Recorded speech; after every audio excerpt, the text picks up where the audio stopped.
Get ready to hear the truth about America on a show that's not immune to the facts with your host, Dan Bongino. Welcome to the Sunday podcast. This is our chance to play for you some of the best moments from the radio show and some great interviews during the week that you may have missed. If you ever want to check out our show, go to Bongino.com. Go to Station Finder and see what radio station we're on near you. You'll love it. I promise you. We put a lot of work into the radio show. Check it out.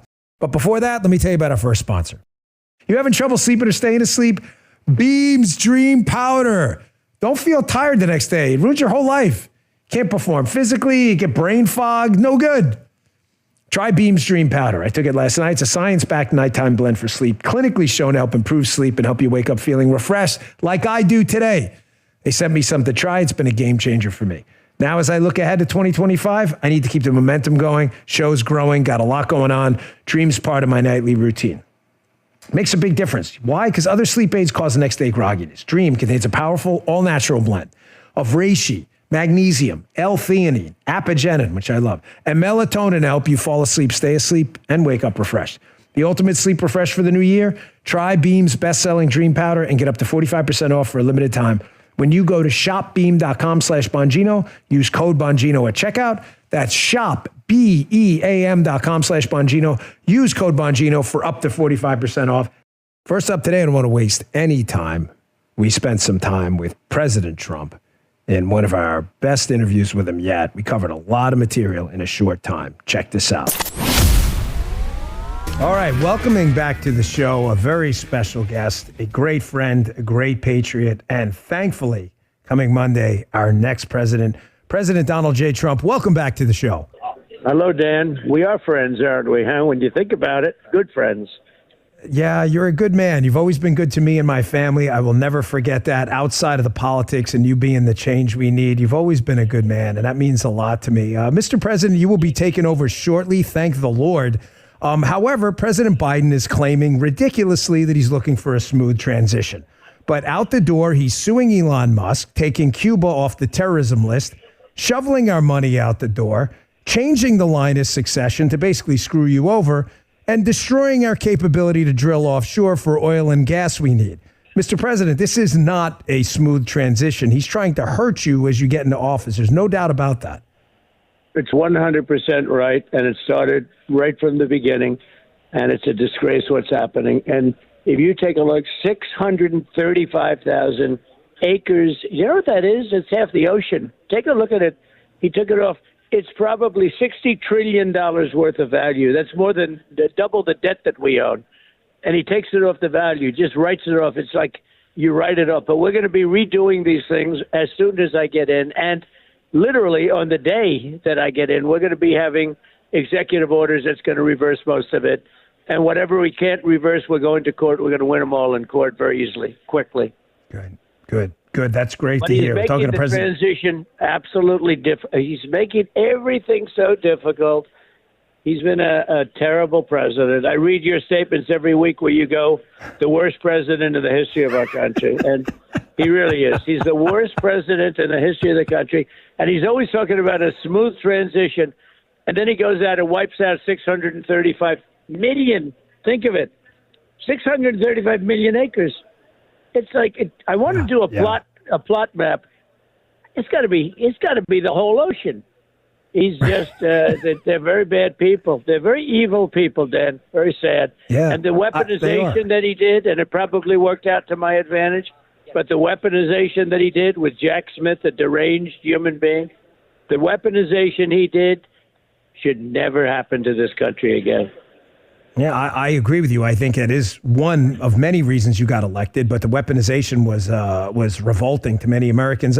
My second question, Mr. President, big, huge news yesterday about this proposed Israel-Hamas deal. Listen, it's clear that the Biden team was ready to capitulate to basically all of Hamas's demands. Biden was basically negotiating for Hamas against Israel. Did your team make clear to the terrorists Hamas that this is the best deal they were going to get, that it was only going to get worse from here when you take office on Monday? And basically, if they didn't accept the release of some of these hostages and stop demanding to remain in control, that they were going to be wiped out? Because there's no deal without you winning the election. That's a fact. If we weren't involved in this deal, the deal would have never happened. No deal would have happened. And the hostages would never have probably seen life again, but they certainly wouldn't have been released for a long time. No, we changed the course of it, and we changed it fast. And frankly, it better be done before I take the oath of office, and I assume it is now. You know, we shook hands and we signed certain documents, but it better be done. But no, and it was so ungracious of Biden to say, oh, he did it. He didn't do anything. If I didn't do this, if we didn't get involved, the hostages would never be out. They would have never come out, very much like the Jimmy Carter situation with Reagan. Well, Mr. President, your team has actual proof of this from Biden's own mouth. He's not that bright.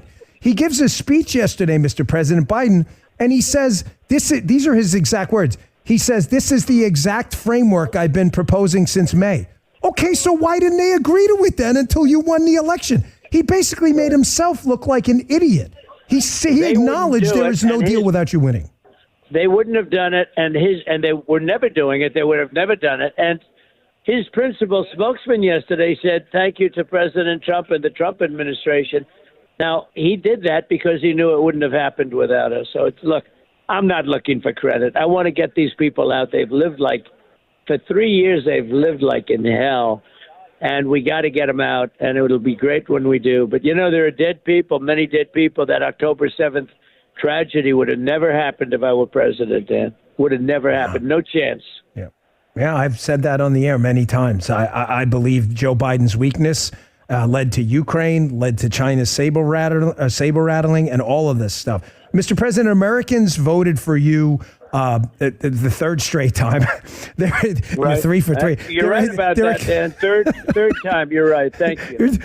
It's not like meatloaf. 2 out of 3 ain't bad, but Americans are expecting shock and awe to repair the really unimaginable damage from the Biden years. This guy has been a forest fire for America. I think the momentum is there for what you would call one big, beautiful reconciliation bill. And let me just explain in 10 seconds or less why. You've got the momentum now. The country's behind you. Even though we have a slim margin in the House, it's one big cause we can all get behind when we can fix the border, the defense industry, our national defense, the tax policy. We can do it all. The momentum is there. Have you changed your mind on that? Are you committed to one bill or maybe 2 separate bills? Well, I really think you can do it either way. The end result is going to be the same or should be the same. But I actually think the one big bill, and now it's been, helped. And I have to say that unfortunately helped, but it's been sort of pushed along by what's happening in Los Angeles. The worst tragedy. I mean, it's not even, I know 30 people who have lost their homes. These are well-to-do people. These are good people. They work hard. They're, very respected people. They've lost their homes. They're walking around.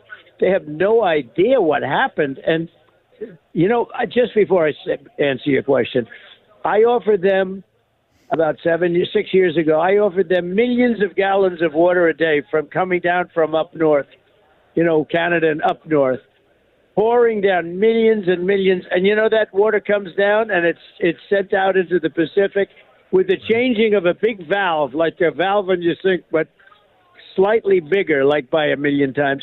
With the changing of a valve, they would have had, and they still didn't change it. So everything was dry. The sprinklers in the houses were dry. They had nobody talks about that. The fire hydrants were dry. It's a disgrace. I'd like to see one bill, and because of Los Angeles, because you think that's a Democrat thing, they want that money going so fast. Because of Los Angeles, I think the concept of one big, beautiful bill has been helped greatly. You understand what I'm saying, Dan, because they want it so badly. Yeah, and I think you and your rallies have become a source of serious political capital and power. If we had one thing, remember Newt had the contract with America?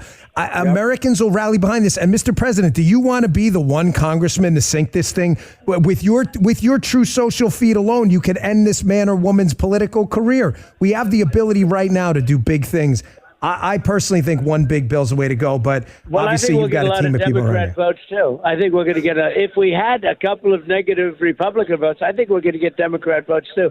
But when you add Los Angeles into it, this is a new thing that 2 weeks ago we didn't talk about.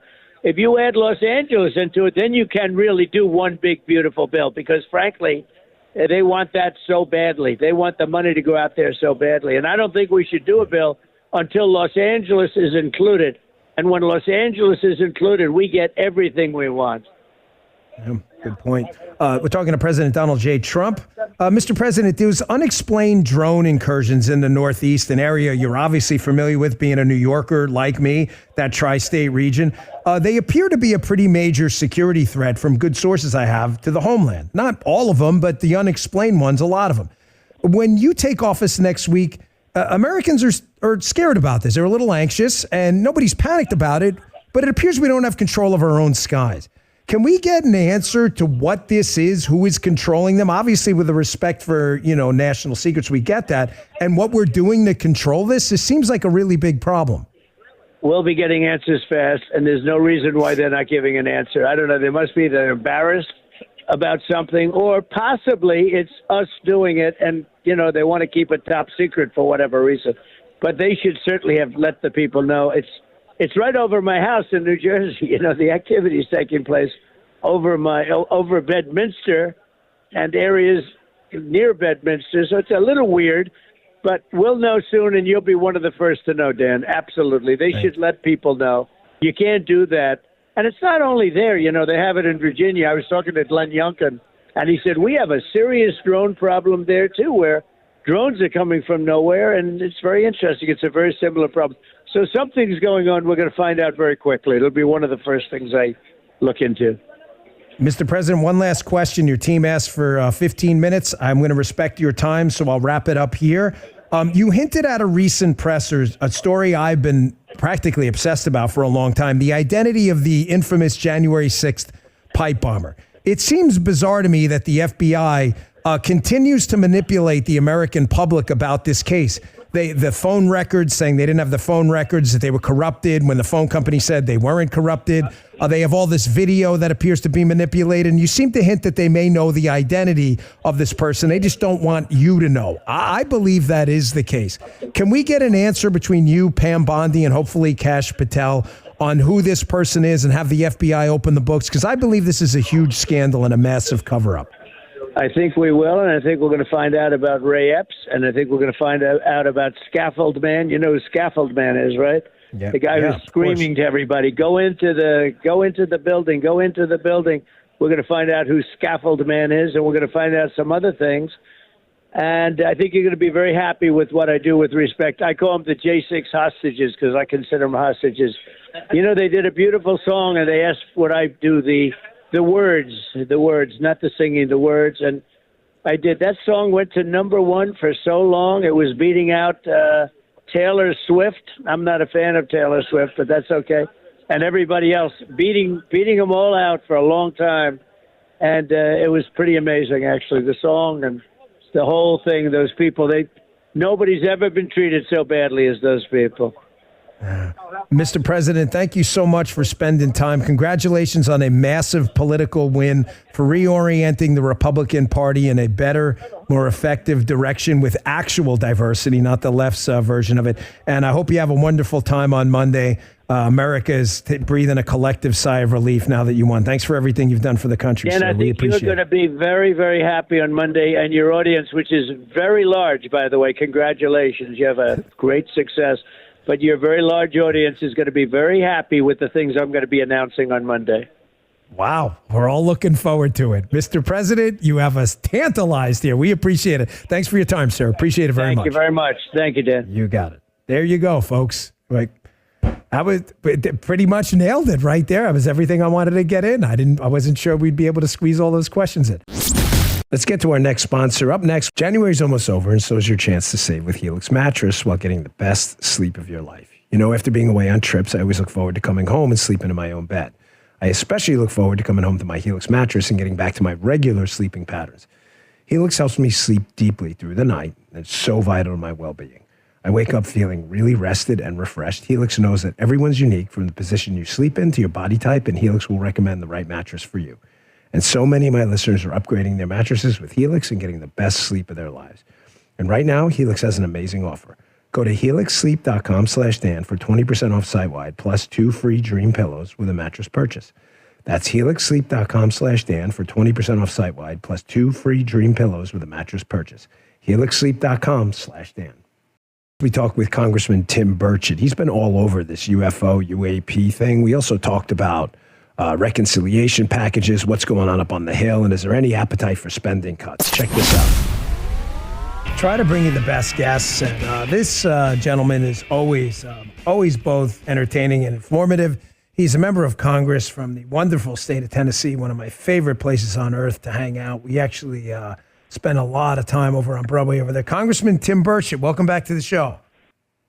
Hey, Dan, thank you so much for having me on, brother. You know, the number one question I get about media, they ask me, what's Dan Bongino really like? I say really? He's pretty much like he is on the radio. I mean, he's just a regular guy doing an incredible job. And, man, people love you in Tennessee, brother. Can't thank you enough. Thank you. Oh, well, thank you. I spend a lot of time there. It's such an amazing state. And, there's been such an influx of people. You're having kind of the same issue Florida's having. Let me ask you first, because we just played your amazing clip from CNN with that clown Acosta. I wish more people would do this on the network. Why they don't, I don't know. Maybe they're afraid they won't get an invite back or whatever. I'm glad you called him out to his face, but I want you to address the larger problem here with left-wing media. Congressman, you know as well as I do, if you go on conservative media, Newsmax, Fox, The Bongino Show, it doesn't matter, and you're constantly lying to constituents, how you're going to vote on tax cuts, that Joe Biden's a Martian, whatever, you're just making up stupid stuff. You know as well as I do, the Tea Party caucus, Freedom Caucus, others are going to be like, I'm tired of this guy. He's a liar. We just don't tolerate it. I'm not telling you we're perfect, but we don't.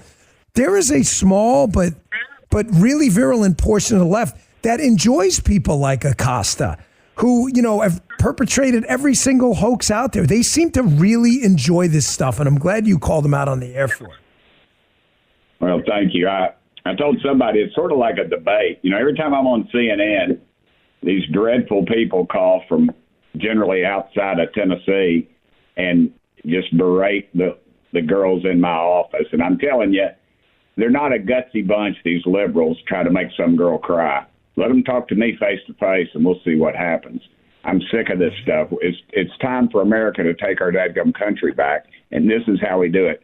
A lot of my conservative friends won't even go on CNN or any of these other jacklegs because they don't, I don't want softballs, man. I want them to throw a hard pitch at me, and I want to be able to answer because the conservative cause is right. We spend too much dadgum money. We're stealing it from our grandchildren. The borders are open. Rapists are coming in. That is the facts.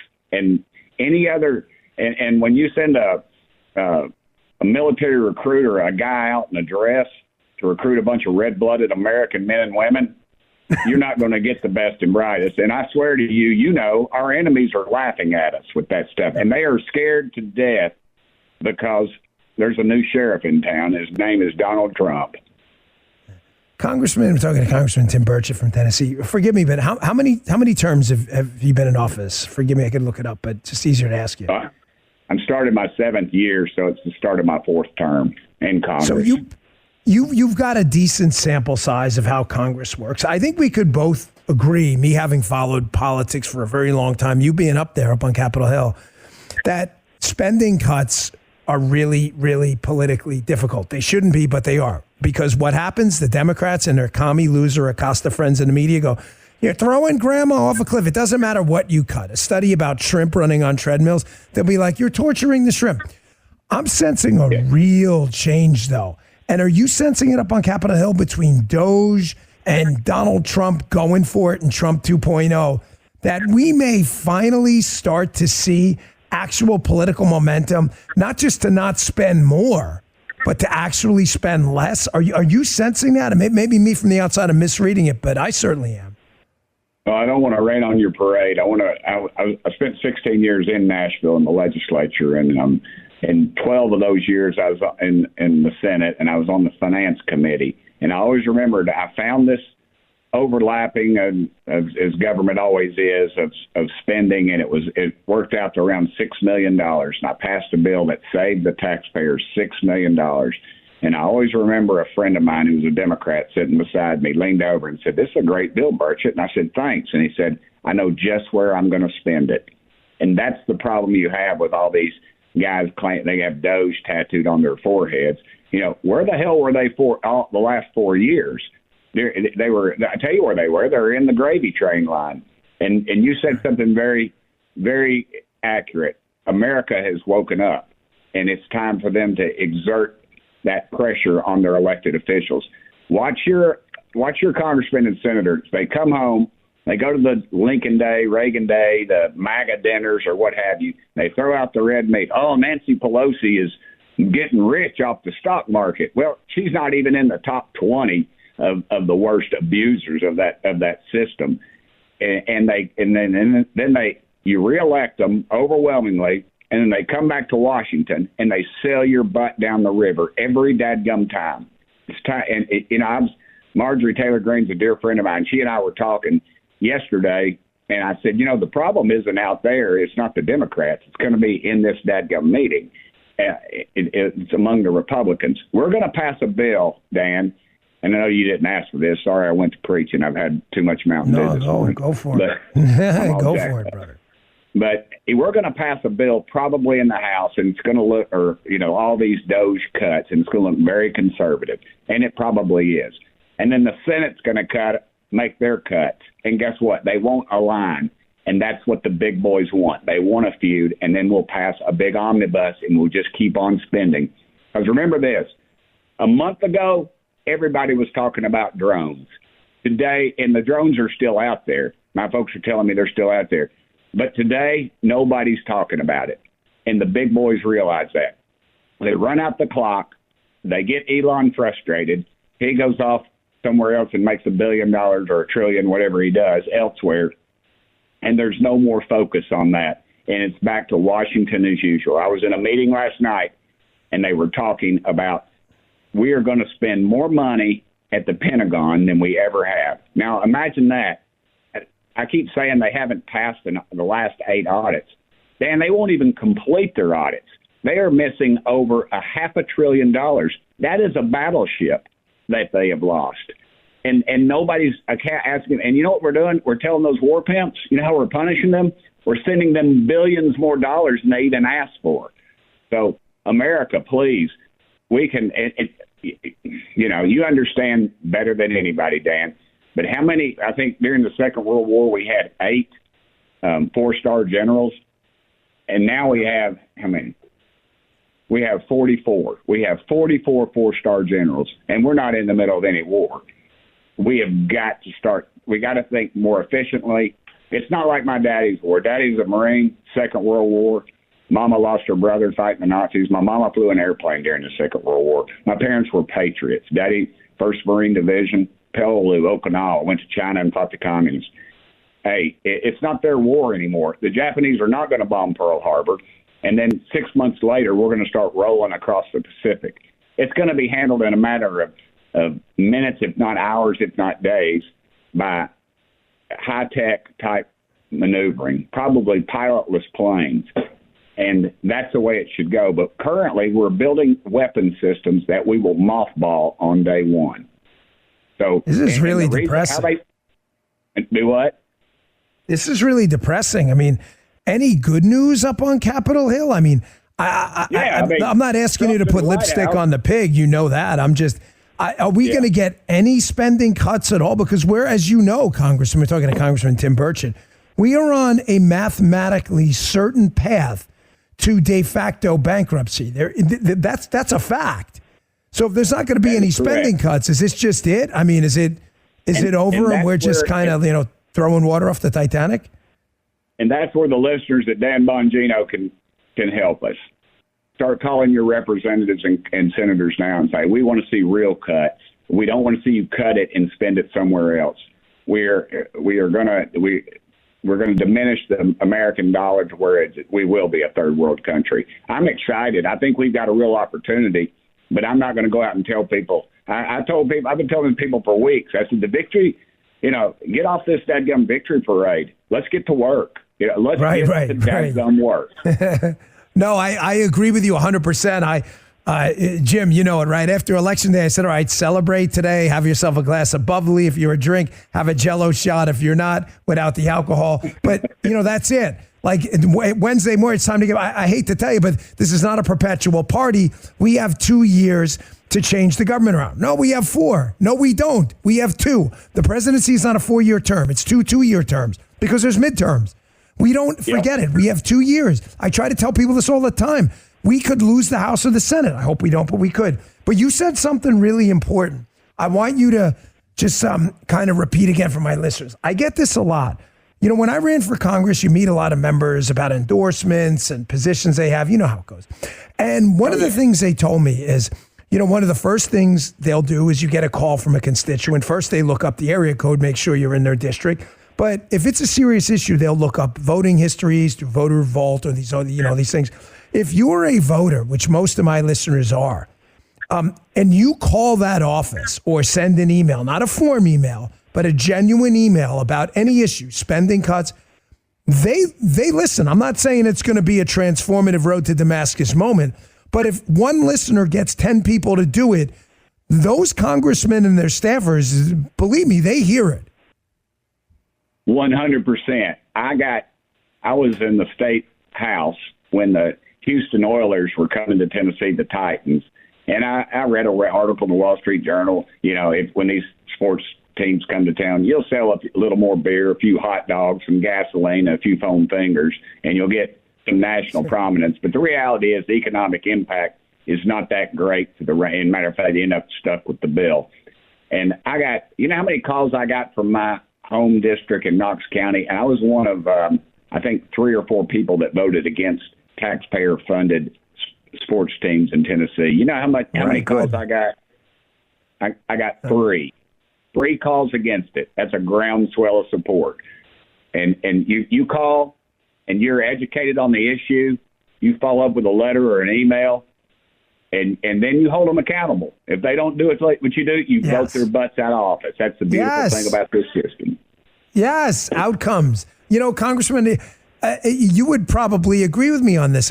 I like you. We're obviously friends. But that doesn't get in the way of either mine or your. If I started talking about the Communist Manifesto and how much I love leftism, you know, we may, I doubt it, but we may remain friends. But we're certainly not going to be professional allies. Like, we have to stop getting into and listening to all the speeches these congressmen give. Oh man, that guy put a cowboy hat on. He sounded. I don't give a damn what he said. I don't care if you're mute and don't even talk. All I give a damn about is how you vote. And there's way too many actors up on Capitol Hill who give all the flowery speeches, and then when it comes down to voting, they have a freaking D or an F from these conservative scoring sites. We have got to get past the speeches and into the actual outcomes. Yep. Have your kids or your grandkids show you how to use that computer and start looking at some of these rating services, conservative rating services, and they'll tell you where they vote on key votes. Key votes. Yes. They'll call you and say, hey, this is a key vote. We're grading this one. I tell them that all the time. Let me ask you, I got about 2 minutes left. I want to get this question. You have been all over this UAP, UFO phenomenon, all over it. You have been probably the most vocal voice up on the Hill for the truth. The drone situation in New Jersey, I'm not asking you to give up classified information. You wouldn't anyway, obviously. However, within the realm of what you can say, I'm getting from sources that this is very concerning, to say the least, and a potential serious national security problem. Your thoughts? 100%. I think I didn't go to the classified briefing because that's a trap. You go in there and you can't speak about it, even if you know the answer. So, and I can just get it off the street. It's on 15 minutes later. One of these liberal news sources has got a Democrat that's leaking to them. I think the Chinese are using this to monitor us, to see our response, just like that balloon that we should have shot down, but these traitors in Washington wouldn't let us do it. All they were doing was monitoring our response. They've already got people on the ground. They got people dating congressmen. They've got a U.S. senator just passed away. Over 10 years, her driver was a Chinese spy. Yeah, they're everywhere up here. And look, all they're doing is monitoring our response. What is our response? Our media failed. Our Congress failed. Our military failed. Our executive office failed. What happens if they put a submarine off the coast of New York City and put 50 of those things into the air with nuclear capabilities, dirty bombs, or biological? We know they've experimented with biologics, and I have bills to stop that, and these gutless wonders up here won't move the bills because we are compromised. You better wake up, America. This is the reality of the wars to come. And the Chinese, if they don't own them, they have the componentry for them. It's just like our secret stuff we have. You know, we say we don't want to let the Chinese know. Well, Dan, show me one component in this country that in our electronics or in our jet airplanes or anything else that doesn't have Chinese componentry. We were told that the Chinese could possibly turn off some of our most high-tech jet airplanes that are coming out now. We better wake up. Not like that's a problem. Congressman, I got to run, but I need a favor from you. I'm opening up my new studio soon, probably within 3 weeks, 4 weeks max. It's we put a lot of money into it. We're going to be able to do nice sit-down interviews, 2 shots. I want to do a hour plus. You're one of my audience's favorite guests on this UAP UFO issue. I think it would be a huge hit. People would love it. So if you'd come down, we'll take care of getting you down here and everything. I would love to have you on. It would be fantastic. All right, great. See, Jim, get that on the record. We got it recorded. I got to run. And as you've told me many times off the air, Dan, the camera makes love to me. Hey, but all kidding aside, I can remember my daddy, a World War II veteran, after a bad election went down, and looking at him across the table, he said, I'll say the blessing. And he said, Lord, please don't let us lose our country. That should be every American's prayer. Let's take our dadgum country back, Dan. God has given us a wonderful gift in this country, and we can do it. Amen. And you're right. My listeners all the time are like, is that Magnum PI? I'm like, no, it's Congressman Tim Burchett. Come on, man. Congressman, got to run. Thanks for coming on. Really appreciate it. Love you, Dan. Thanks brother. You're the good man. Thank you. Congressman Tim Burchett. Another one of our fiery interviews next, but our next sponsor first. Folks, great story here. A lady named Phyllis walks into a neighborhood pharmacy in New Jersey, asks the pharmacist for an antioxidant cream for her wrinkles and skin. The pharmacist says, I'll compound one for you. Just come back tomorrow. Phyllis uses the cream for 3 days, goes to her dermatologist appointment, and the doctor looks at her and thinks, you just had work done. And believe it or not, that's how Genucel Skincare was born. Genucel Skincare is the official skincare. My wife, Paula, and the rest of the Bongino Army. That was 25 years ago. Genucel shipped millions of orders since. They have the same philosophy of antioxidants, the same base, and the same chef in the kitchen. Celebrating 25 years, Genucel is offering the best pricing since Phyllis walked into that pharmacy. Right now, save over 70% off. Genucel's complete skincare package featuring the Genucel under eye bags and puffiness serum, jawline sculpting treatment, and immediate effects for results in minutes. Look 5, 10, even 15 years younger. Go to Genucel.com/Dan, GENUCEL.com/Dan. As a special gift, every package order includes a bonus beauty box with 2 skincare bestsellers plus free priority shipping. Genucel.com/Dan, GENUCEL.com/Dan. Dr. Ronny Jackson is next, giving us an update on Secret Service and a number of other items. He's also a congressman up on Capitol Hill. In addition to a doctor, check this out.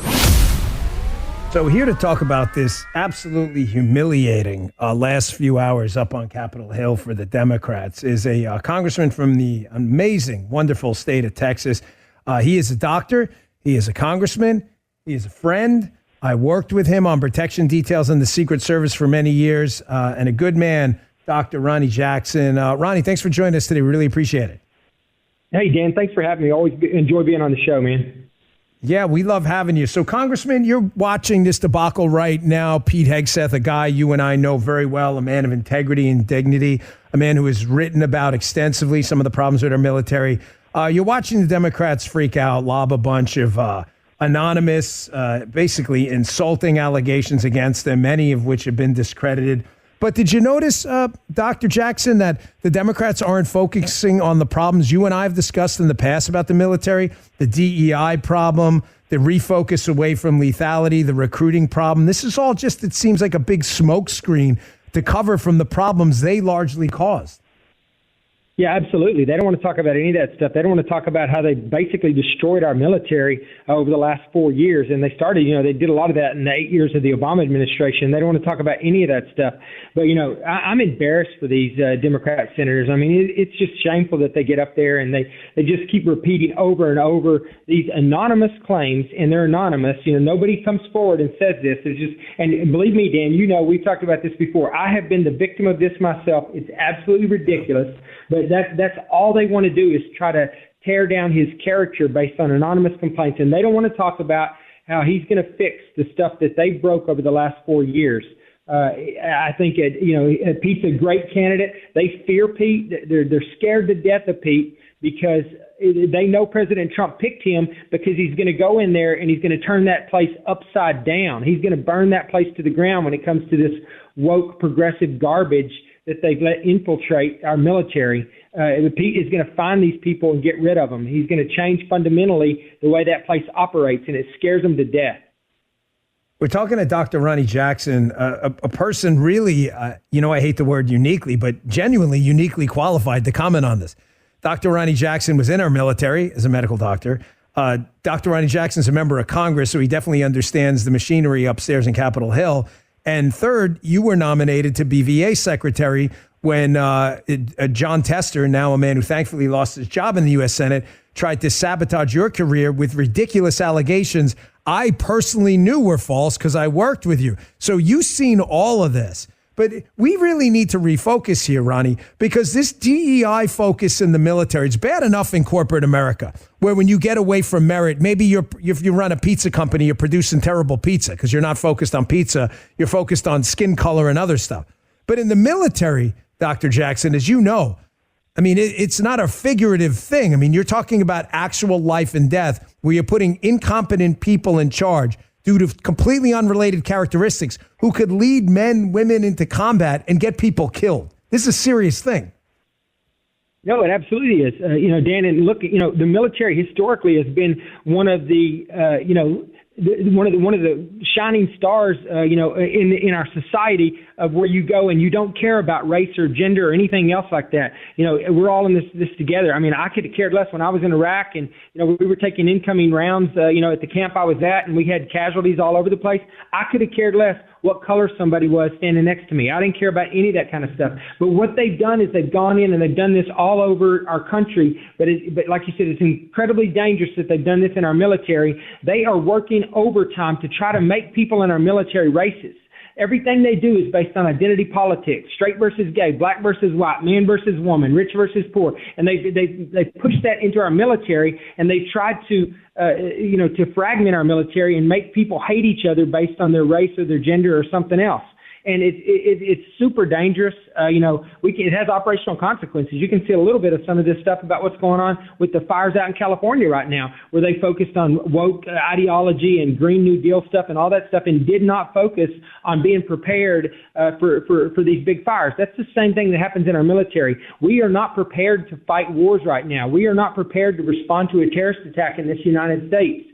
Because of what has been done over the last 4 years in the Biden administration. We got to get that back, man, or we're in trouble. We're in bad trouble. Talked to Dr. Ronny Jackson, congressman from the state of Texas, was nominated for a cabinet spot, was ruthlessly attacked by Democrats. Dr. Jackson, as a member of our military, you're familiar with what happens at boot camp.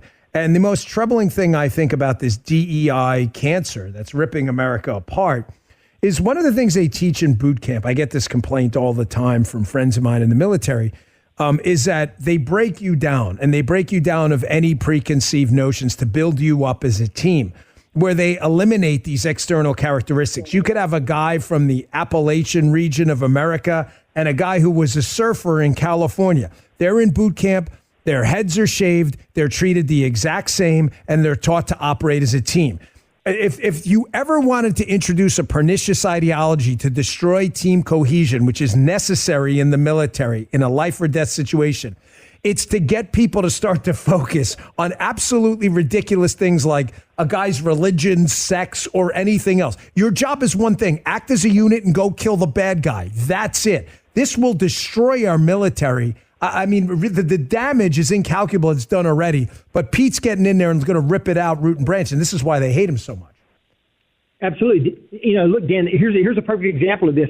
Since the day he was announced as the nominee and the day that President Trump was elected, I'm on the Armed Services Committee now, and I've been told that the recruiting numbers are starting to go through the roof now. They've lowered the standards across the board. They've done things like they've gone in and they've tried to, manipulate the standards at BUD/S, because they are so determined to make sure they get the first woman Navy SEAL, across the line, that they will go in and they will undermine the requirements to be a Navy SEAL just to make that happen. That does not make this country safer. They've gone in, they're talking about at Bud's right now, the famous boat run where the SEALs have to run around the beaches with these heavy boats over their heads and stuff.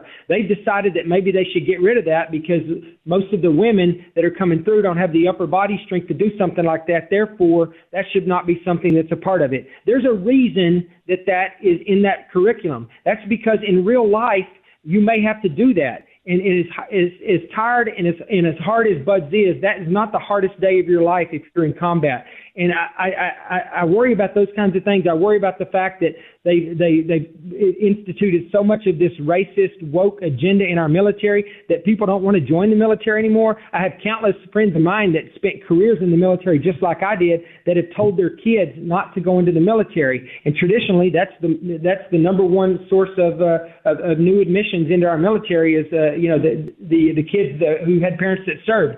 They're telling their kids not to do it because of the way it's changed. And you know what they've done in response because their numbers have gone down? They've reduced the requirements and the standards across the board. They're taking people with drug history. They're taking people that are just morbidly obese and way overweight and people that can't meet the physical standards. It is a bad road that we've started, a path that we've gone down now. And I think we're going to have somebody like Pete Hegseth that's going to come in and have the guts and the balls to stand up to the plate and say no more. And he's got the support of the commander-in-chief, which is awesome, but that's why they fear him. Ronny, one of the things that bothers me most is you had Christopher Wray, the soon, thankfully, to be departed FBI director, a genuinely awful one at that. He was on 61 Minutes, used to be 60 Minutes, but they added a minute. So 61 Minutes the other day talking about the threat from China. We know about the China spy balloon. We know about China buying up farmland near military installations. We know about China and their use of drones, their infiltration of our critical infrastructure. Dr. Jackson, China, which you being up in Congress, you're probably getting briefings on this. Obviously, we're not privy to, is the biggest threat to our national security right now. There are other ones, but China's a pretty significant one. They have to be laughing at us with this focus on DEI and away from lethality. This isn't the kind of thing this communist regime is focused on. Matter of fact, I wouldn't be surprised if they have, intelligence agents in the United States actively pushing this stuff, knowing it's easier to destroy the United States from the inside out rather than the outside in. Oh, yeah, they've manipulated social media. They've got into it. They've used TikTok and everything else they can to basically push this woke green agenda all into our military, which has consumed countless hours with the DEI training. And they're talking about things like making tanks electric and, just ridiculous stuff. The Chinese love it because every day that this happens, they get further and further ahead of us.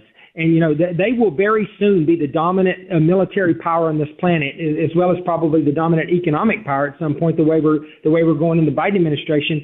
They love it. The more time and the more money that we waste on this garbage, it's better for them because, they're getting further and further ahead. And we got to worry about it. They're doing all kinds of stuff. And there's been, countless numbers of unaccompanied Chinese military-age males crossing our border. You got to ask yourself, what are they doing here? Why are they coming over here? I feel like they're preparing for that day when we finally go to war with China, that they're going to be pre-positioned to do who knows what. We've seen all kinds of, and they're very good at cyber, in manipulating those kinds of systems to bring grids down to mess with our water system and all this kind of stuff. I think all that stuff's in play right now. I think that they've been working on that for a while, as well as trying to destroy us from the inside out culturally. And I think that we've had weapons come across. We've had handheld launched air to surface or surface to air missiles that we've captured crossing our border. Huge numbers of jihadi terrorists, which the Chinese have facilitated getting over here and crossing our border along with the Mexican cartels. They're setting us up for failure in a big way. Dr. Jackson, I wanted to ask you a question about the Secret Service, because you and I worked together extensively. You know protective operations as well as anyone. You were a medical doctor with the White House Medical Unit, the medical doctor. So you've been on a ton of these protective ops. Secret Service obviously struggled. We got an inauguration coming up. I think the Secret Service has been a victim of mission creep. You and I both know amazing people that work there. The problem is if you ask a member of Congress, a Secret Service agent, or a guy who's a short order cook in a restaurant to do a million different things, then he can't do one thing really well. The Secret Service is involved in all kinds of computer crimes, financial crimes, bank fraud, check kiting, counterfeit, national security special events, foreign dignitary protection. And the bottom line is you've got to focus on doing one thing well. What are your thoughts in the next Trump administration about a Secret Service reform package that has them exclusively focusing on presidential and vice presidential security? Well, I'm with you, Dan. I've heard you talk about this before, and you and I have talked about this as well. I agree with you 100%. Nobody understands the requirements of the Secret Service and the responsibilities that they have right now better than you. And you're right. They've proved countless times here in the last few years that they're not up to the job when it comes to, the protection, their role of protection, specifically protecting the President of the United States. Or a candidate for President of the United States. So I think that, you're absolutely right. They need to get away from the investigation side of the House. They need to be focused 110% on protection. They've been victim to the same type of stuff that we've been talking about with the Department of Defense right now with regards to, losing focus of what their real mission is and having all this woke stuff, this DEI stuff forced down their throat. They've hired people based on DEI that aren't qualified to do the job, and we have to have someone go in there and get those folks out, hire good people to do the job, and really define what the mission is. And I agree with you. The mission should be protection and nothing but protection. And I think if that means moving them out of the Department of Homeland Security and moving them somewhere else, I think we should look at that too. I think that, being inside of a massive organization like Department of Homeland Security might not be the best thing for the Secret Service. You may have thoughts on that as well, but I think we have to do it. It's broken, man. We got to fix it. No, I agree with you. They are you're sticking them in a box with, hundreds of thousands of people and satellite offices and everything else. And the mission is critical, Dr. Jackson. If we lose the president, the entire history of the world changes outside of the obviously evil, tragic consequences of that. The entire history of the world changes. It is a critical mission. Reform is necessary. Dr. Jackson, thanks for your time on the Pete Hegseth matter. Thanks for your service to the country and commenting on the Secret Service. We really appreciate it. You're welcome back anytime. Thank you, Dan. Appreciate it, man. You got it. Folks, there's nobody with a more intricate knowledge of this process than him. He was nominated for a cabinet secretary spot, and the Democrats did the exact same thing to him. A lot of people ask me how I lost weight. I lost 30 pounds. I was getting a little gooey. Goo's no good. Goo be gone. I don't like goo. So what did I do? I started lean. I called up my friend Miles at Brickhouse Nutrition. I said, Miles, I don't want to take these shots. I said, is there a product out there you and the doctors at Brickhouse can put together? He said, Dan, let me work on it. It took some time, and they put together the most amazing product for losing weight, Lean. It's impressive. It's natural, studied ingredients, studied target weight loss in similar ways. Lean helps maintain healthy blood sugar, helps control appetite and cravings, and helps you burn fat by converting fat to energy. Got a New Year's resolution? Want to drop a few lbs, get rid of the goo? If you're ready to lose weight in a smarter way, let me get you started with 20% off your first order. Just use code DAN20 at brickhousenutrition.com/Dan. Pick up Lean today. brickhousenutrition.com/Dan, code DAN20. Statements and products are not been evaluated by the FDA. They're not to diagnose, treat, cure, or prevent any disease. Not a substitute or alternative for care from a healthcare provider. Thank you, Lean. Finally, Ned Ryun came on to talk about the endless streak of winning in the first week of Trump's presidency. Check this out. I want to welcome back one of my favorite guests, a guy who's been on the show often. He is a real warrior for the cause. Our man, a guy we really like, Ned Ryun. Ned, thanks for joining us again. We really appreciate it. Yeah, no, good to be back with you, Dan, and looking forward to the conversation.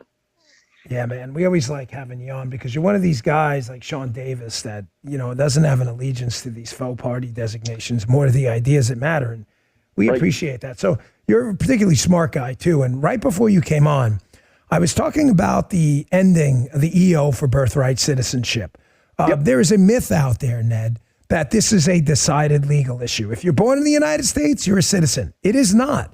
And as a matter of fact, it has been an ongoing generational legal question about when they say subject to the jurisdiction thereof, do they mean political jurisdiction or territorial? The genius of Donald Trump is now we're going to get an answer now that it's been blocked by a judge. That's right. No, I mean, it is a new day in America. What is this? Happy Liberation Day number 3 or 4. Right. He hit the ground running and made it very clear with his executive orders. I mean, I kind of put them in 3 different buckets, Dan. One was obviously the idea of border immigration / citizenship. The other one was energy. And then obviously, and then the last one was administrative state. I loved all of the executive orders except for the TikTok one. But, I'm not going to quibble. We can't be perfect, but we can be pretty close to perfect. And I think one of the fundamental issues that you just brought up, if you don't have an enforceable border, you don't have sovereignty, you don't even really have citizenship. And I think the whole idea of what does it actually mean to be a citizen, whether it's this whole question mark about birthright citizenship or people coming in illegally and then having all the benefits in many ways of American citizens, what does it actually mean to be an American citizen moving forward? And I think Trump has realized that. Obviously, it's been a big issue for him on the idea of border and immigration. And I think this whole idea of birthright citizenship is going to bring up the debate. What does it actually mean to be an American citizen? We are not an economic zone. We are a very unique people with a very unique culture, with a very unique constitution and a constitutional republic. And so we have to have the conversation about what does it actually mean to be a citizen of this country. And this is, again, one of those issues, birthright citizenship. Yeah. And it's never been fully litigated. And it's like these kind of things, these talking points that get thrown around. You and I live in the talking head space. We just do. Right. There are some people like you and Sean Davis I respect. There are other people who are morons. And I hear stupid stuff all the time. They're like, you can't scream fire in a movie theater. That is not the legal standard for free speech. Like, did you miss 40 years of history? And you hear this thrown around all the time. It's a settled legal question if you're born. It is absolutely not a settled legal question. And like I said, have you seen anything like this, like Donald Trump bringing these issues to the forefront? You've been involved in politics a long time. One of the arguments I made about why a second-term Donald Trump was going to be valuable, when other people were like, oh, he's going to be a lame duck. So number one, he isn't. No. Because you've got J.D. Vance, you've got his political legacy is going to live on with or without him. So he's not technically a lame duck, okay? He's going to have political power. But second, he has no worries about re-election. He came in, Correct. I've never seen anything like this. Boom, shock and awe. Well, I've had this conversation with him in the past. You have 4 years. It doesn't matter. You're not going for re-election. Let's make this the most epic 4 years we've ever seen, at least in recent times, maybe for generations, for this country. And let's have these big fundamental questions about, obviously, border immigration, citizenship, obviously the future of this country in regards to, energy independence and all of these things. But also, I couldn't tell which one I loved the most in the executive orders dealing with the administrative state. But let's have the conversation about the legitimacy of that. And the thing that has been very apparent to me and very unique about Donald Trump among recent Republican presidents is that he has rejected the premise that what we have in our current form of governance, an administrative state, is not legitimate. He rejects the premise, and he's calling into question with these executive orders, right, you are not legitimate. You do not decide. You do not set policy. The head of the Article 2 executive branch, the duly elected president, that'd be Trump, I'm the one who decides the policies, and your job and your responsibility is to actually implement those policies and to work for the benefit of the American people. I mean, his one, not to get too into the weeds here, Dan, but his executive order on the SES types, the senior executive service officials, amazing. And for those that are listening that are maybe not as aware, you have all the political appointees, the secretaries, the undersecretaries, all the political appointments. Then you've got the federal employees. In between the political appointments and the federal employees is the SES level. It's a very powerful government official, and they manage, I think it's about 75 federal agencies. And they, again, Dan, they think they decide. They think they govern. They think they set policy. And for him to directly address the SES level on day one in an executive order, amazing. Absolutely incredible. Yeah, I'm actually glad you brought that up. And, we have a really politically involved audience, and it's definitely not too in the weeds for them. They appreciate hearing this. A lot of people don't know that that there is this insulated layer of high-end government bureaucrats. They're not all bad guys. I mean, there are people I know in the Secret Service now. It's a level above. Yeah, I mean, unfortunately, it's a lot of them.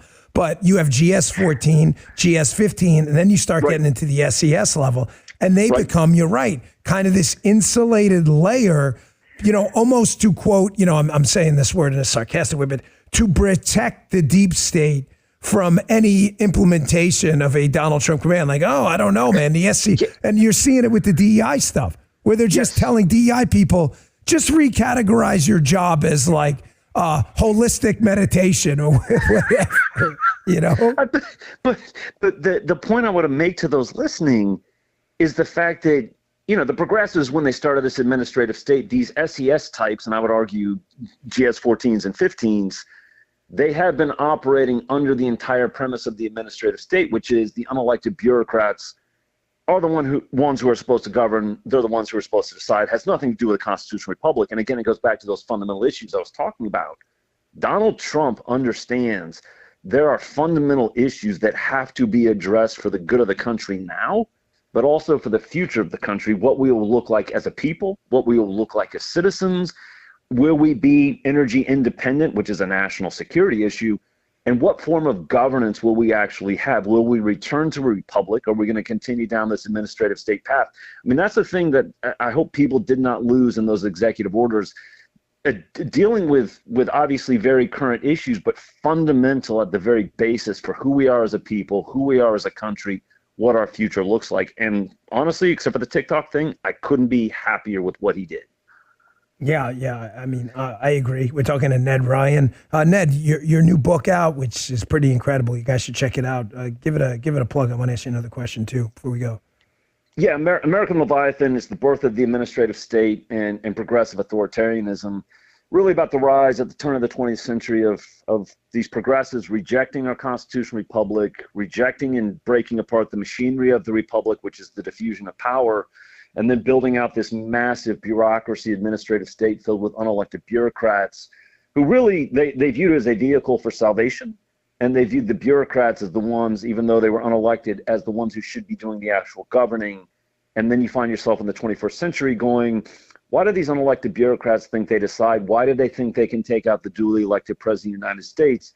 And you realize this tension is between two very different governing philosophies. So I try to make it a very concise explanation of where it began, how we got here, and then how we get out of it. So American Leviathan. And I appreciate the great Dan Bongino blurbing the book for me.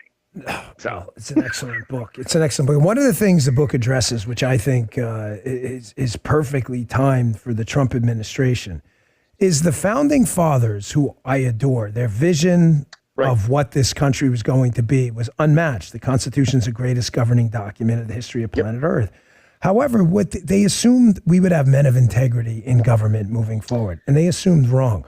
So when you look at the Congress, specifically the House of Representatives, they assumed that these people would jealously guard their power, like the power of the purse, and would not empower an administrative state because, God forbid, you spend money without us asking. But what happened is they didn't anticipate that these congressmen would become such cowards, and they would not want to take credit for this bankrupted country. So what they do is they write loose regulations, and they let the bureaucrats then go and spend the money for them, and that's how you wind up with the student loan debacle. Yeah, I mean, if having talked with members, I'm doing a documentary on American Leviathan. Hopefully it's coming out in February. But having some conversations with current elected officials and members of Congress, they're like, it's even worse than you think, Ned. There are lots of members of Congress who think they ask these different departments and agencies, what money do you need? They take them at face value. They think their job and responsibility is then be a pass-through to give these agencies and departments whatever they want. They pass these 4,000 and 5,000 page bills that are kind of roughly frame out kind of generally what they want. They send it to these unelected bureaucrats in the Article 2 branch, where most of the administrative state resides. And these bureaucrats put the fine points with statutes and regulations on these bills, and that's the actual governing. So Congress has not only capitulated in oversight because they just give them the funding that they want, they've also capitulated on the idea of legislating. I mean, the Article 1 branch has, of their own volition, over decades, given these Article 2 bureaucrats the right to govern this country. And I think this is, again, one of the fundamental issues where you got to get back to there's an Article 1 branch, there's an Article 2 branch, there's an Article 3 branch, because our founders got something very right, Dan. They did not trust human nature. They did not trust human nature to have consolidated power. And the whole idea was diffusion of power so that it would never be abused. And what the bureaucrats in the administrative state have been doing and trying to do for the last 100 years is consolidate the legislative, executive, and judicial into one branch, into their bureaucracy to be able to do everything that they want with not a whole lot of oversight, and then dictate to the American people, this is how you're going to live your lives. And that's why I say it's progressive authoritarianism. Yeah. Ned Ryun, last question for you. We always appreciate your time. So, I talk to a lot of business people. I like to invest. I'm fascinated by it. Entrepreneurship is my thing. And I'm always fascinated by CEOs and business leaders who are constantly telling you what they can't do. I'm like, that's not what we're paying you for. We're paying you for a big, hairy, audacious vision of what you think the company can do, not what it can't do.